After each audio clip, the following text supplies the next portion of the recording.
Al Jazeera has spoken to an injured Palestinian who appeared to be used as a human shield by Israeli forces in Jenin in the occupied West Bank.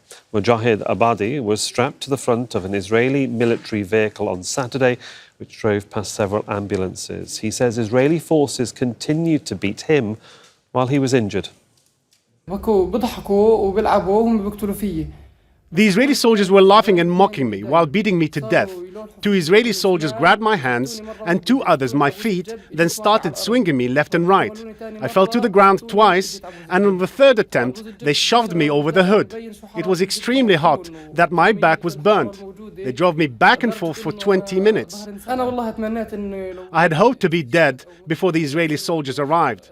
I had expected them to attend to my wounds, not to beat and batter me, while I already had 2 critical injuries.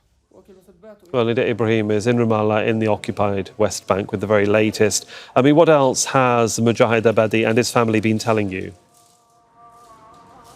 Well, Mujahed is in pain. He's telling us that not only he's been injured in the hand, in the leg, but also there are bruises and pain on his back because he was put on the hood of the Jeep that was burning. It's hot already here in the occupied West Bank, more so in Jenin. And you're talking about a moving vehicle and a scared and injured man. Mujahed was saying that he was scared because the army kept going back and forth with the car, that they would put the brakes and he would fall down. Even when they let him go, he told me that they pushed him from the hood of the Jeep, so he fell on the ground as well. Yes, this incident has been shocking. The testimony of Mujahed is very difficult. The pain is ongoing now.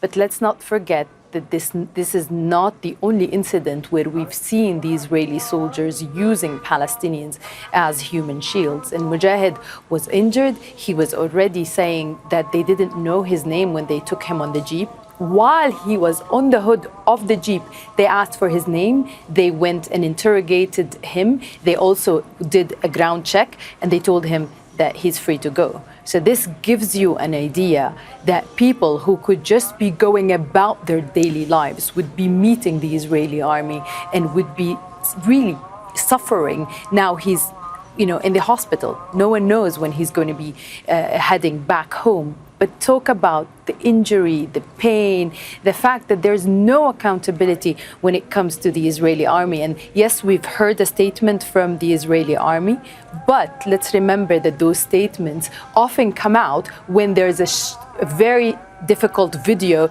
that is going viral now showing what's happening to the Palestinians. So again, while now we have a video, this incident is not something that Palestinians do not really go through on a daily basis, if not more, under the Israeli occupation. Nida, thanks very much for the update on that very disturbing situation. Thank you. Make sure to subscribe to our channel to get the latest news from Al Jazeera.